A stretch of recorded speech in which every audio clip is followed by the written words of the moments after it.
Hi everyone, it's Oma, and tonight I want to demonstrate cooking a chicken on the rotisserie attachments to my new air fryer. Just so you know, this is the first time I'm trying it as well, and I thought that was an advantage to you rather than a disadvantage, because if you're like me, when you see people so practiced at everything, you think, what did you do there? When you're trying to figure out your new appliance as well. So I'm going to try this for the first time tonight, and I hope it helps you and you learn so that when you get your new air fryer, it will set you up for success. So here's the first part is, this is the bar of the rotisserie. And here's the first piece that I'm going to slide on. Look, I'm going to slide on. There's a groove here and a groove here. Depending on your size of chicken, I'm guessing we're going to need to go about here. And there's a screw here that I'm going to tighten until it's secure in place. There we go. Now the next step is, you can work from either side of the chicken. I've chosen this side.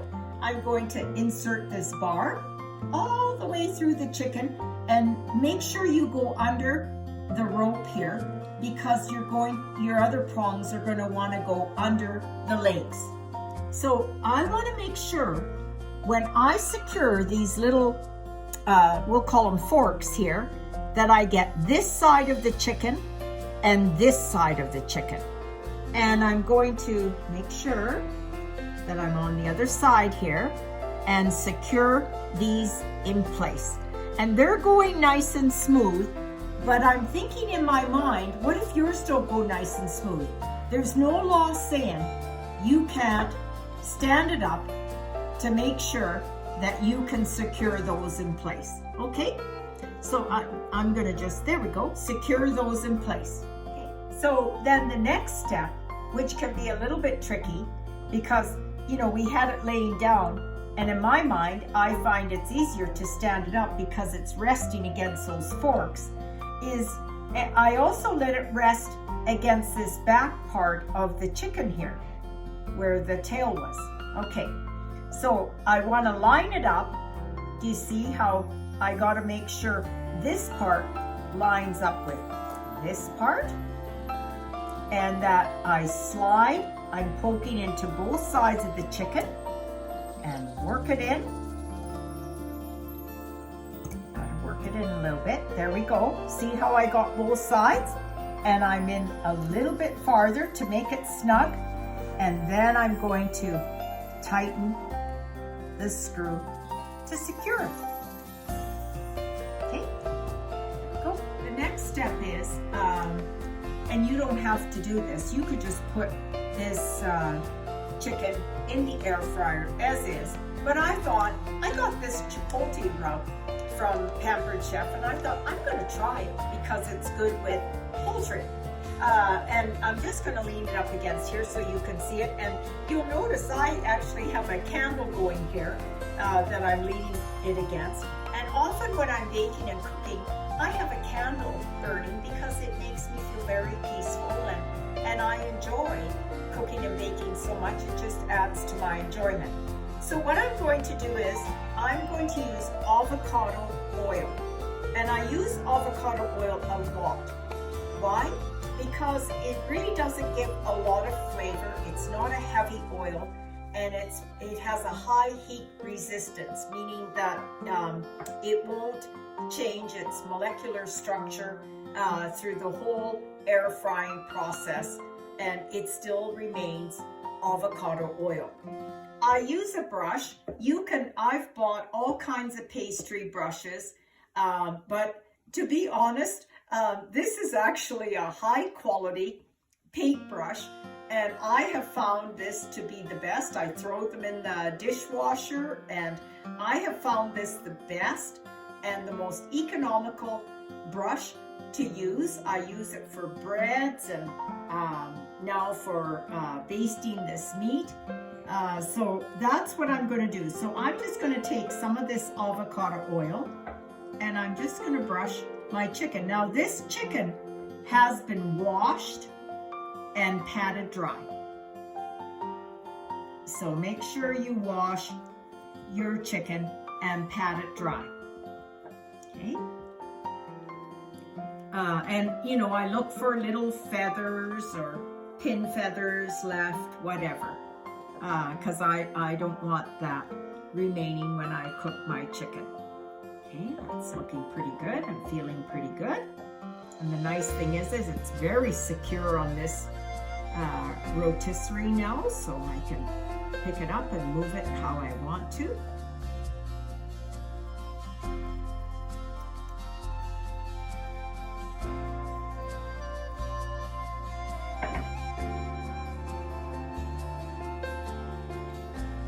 I use avocado oil a lot. I love it. It's a good, healthy oil to use. Okay, might as well use the rest of it. Get it between there a little bit for the flavors. Okay.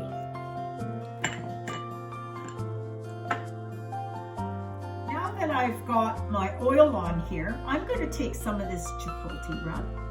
I'm just going to sprinkle a little bit, and I'm going to just rub it in.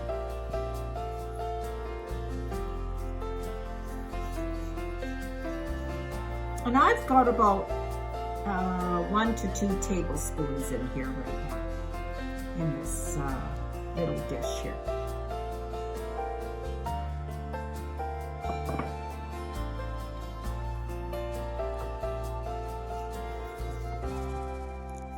And it's up to you what you want to do with your chicken.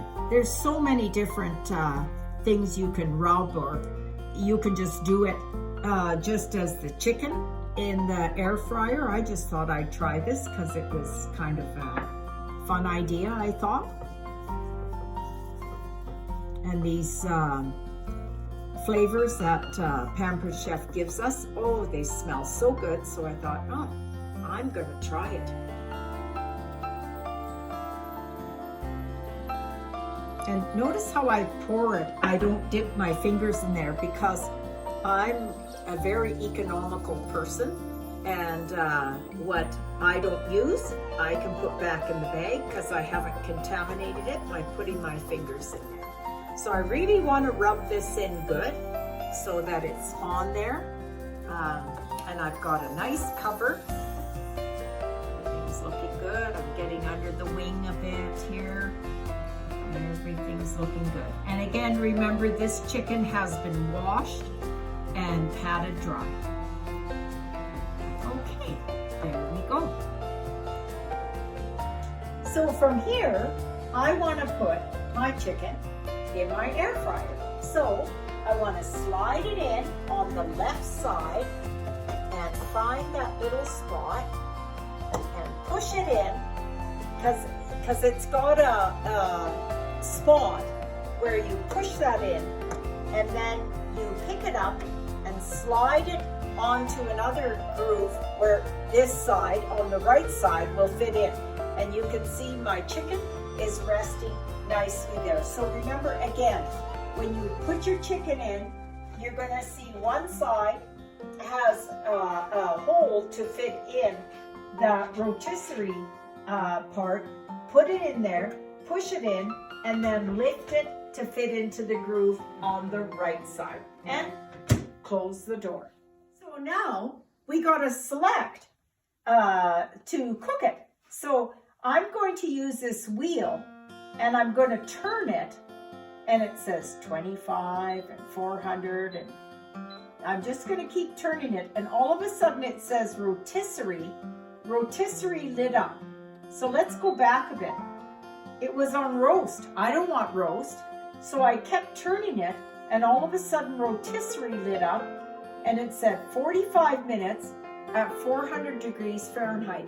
And if I was to cross-reference with my recipe in the book, it would say that very thing. So I'm going to select that.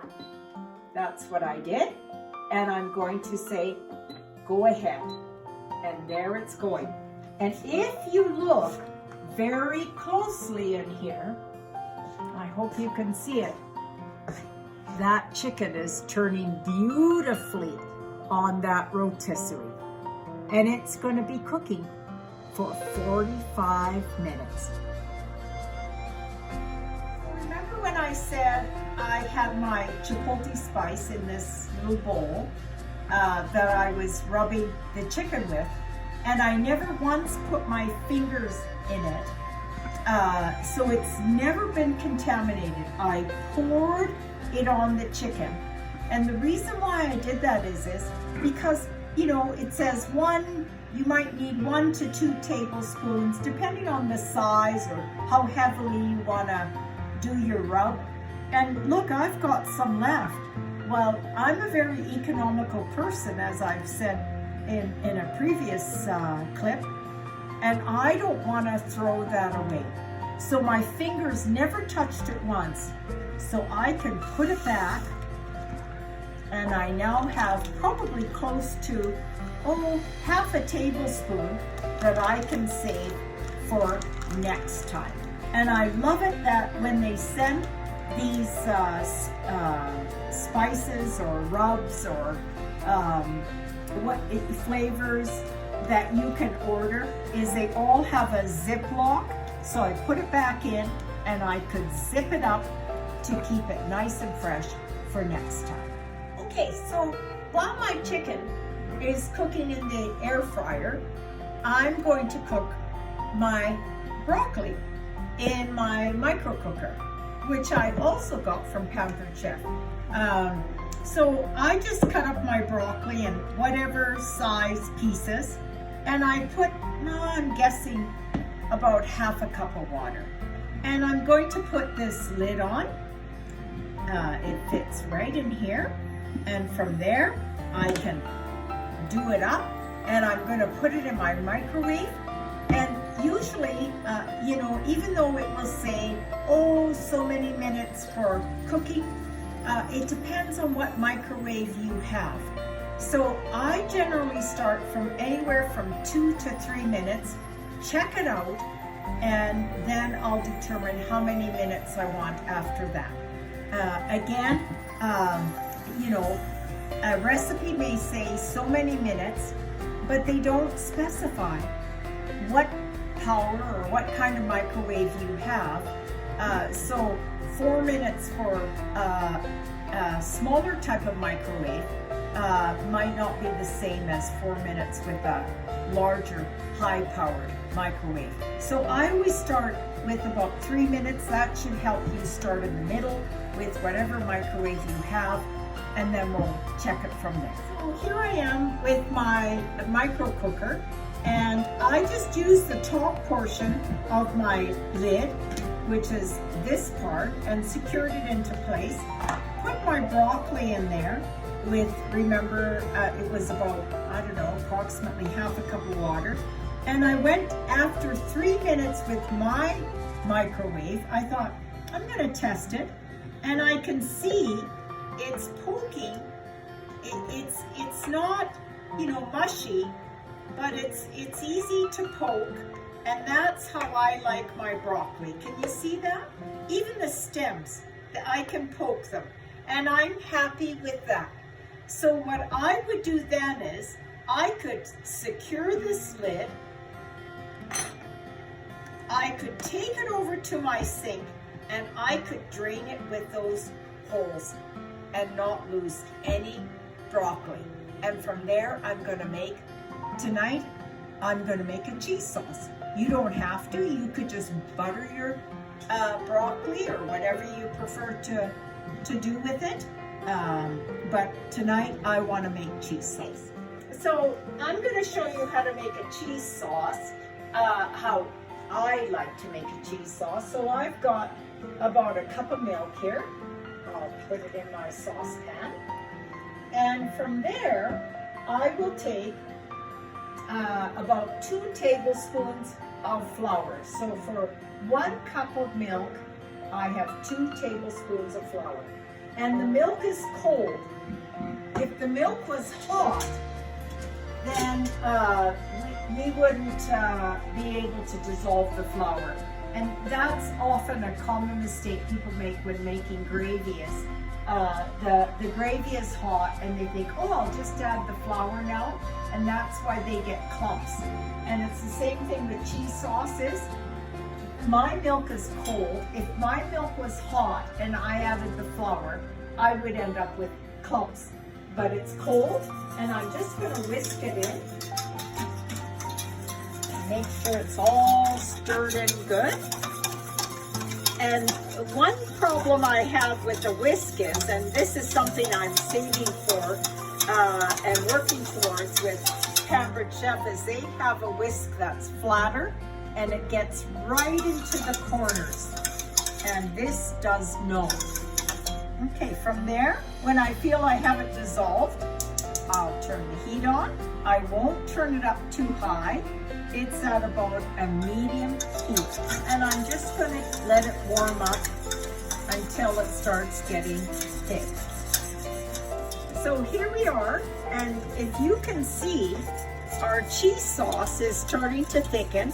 And if it gets to this point, don't be afraid to turn the heat down, because we don't want this to boil, or pardon me, to burn. We don't want this to burn.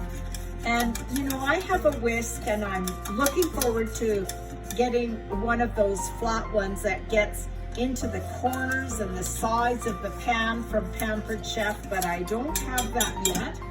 And I saw that in their catalog, and I thought I gotta have one of those. But in the meantime, I'm gonna make sure I get that off of the edge of my pan. And you can do this for the rest of your life for sure, but I like getting tools that are easy. But you can see that this is getting thick. Okay, so from there, I would turn it on low. And tonight, we decided we would use Tex-Mex, but you can use cheddar cheese, marble cheese, whatever you want. And sometimes people think they should measure it out. I just guess. So here's my first handful. And it's probably close to about 2 cups, maybe, if you like it really cheesy, but I kind of check to see what I'm getting. Okay, so here we are. Here's the first bit, my first handful of cheese. The one thing about Tex-Mex though is because it has I like the zing it gives to my cheese sauce. It will be a little bit stringier because it has mozzarella in it as well. Whereas if you use cheddar, you won't get the strings, because mozzarella is what gives you the strings. And I'm looking at this and I'm thinking, that's nice, but I could use just a little bit more. And it's up to you. There's no solid rules. So look how much I'm just gonna add. So I said anywhere up to 2 cups, but mine is gonna be 1.5 cups. 1.5.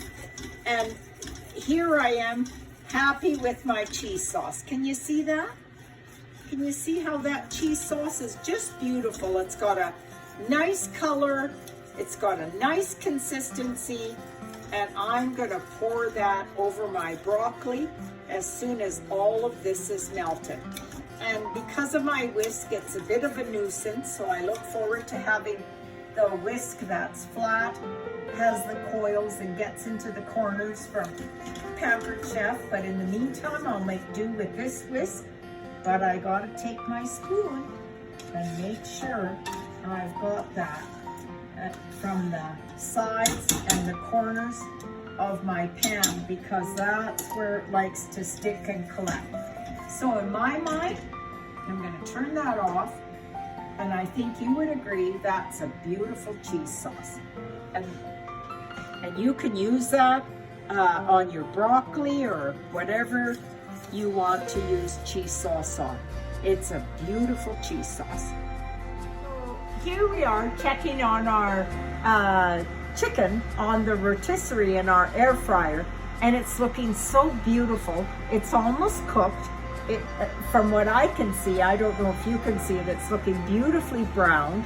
But of course I will check it with a thermometer, making sure it's 165 degrees Fahrenheit on the inside or 74 degrees Celsius. But oh my goodness, it's just been turning so beautifully. One thing I think I overlooked telling you with the air fryer is when I put the chicken in on the rotisserie, I did insert the tray on the bottom to catch the drips. So make sure you select that tray. And I'll just turn the light on again. Oh, and it's telling us it's just about done, so we're gonna check it.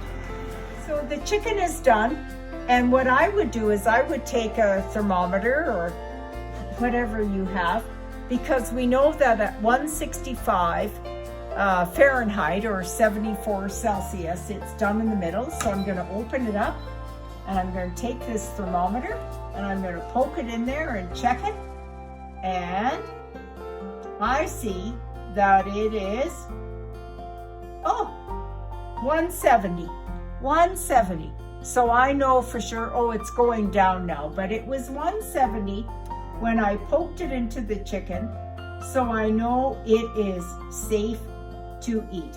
You know, we have to take care with poultry and all those pork and different kinds of foods to make sure that the internal temperature has reached that safe temperature to eat.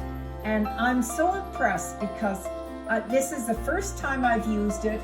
I followed their guidelines, and sure enough, when it said it was done, this chicken is totally cooked on the inside, and I can guarantee you we're going to enjoy it. Okay? So when I want to take this chicken out, I put this in, that helps me release it. I put pressure on the left side a little bit, and I lift it, and I take it out of the other side, and I just take it out, and I'm going to put it on the dish that I want to have it on. Look at that beautiful, beautiful chicken that this air fryer has cooked. I can guarantee you we're going to enjoy it.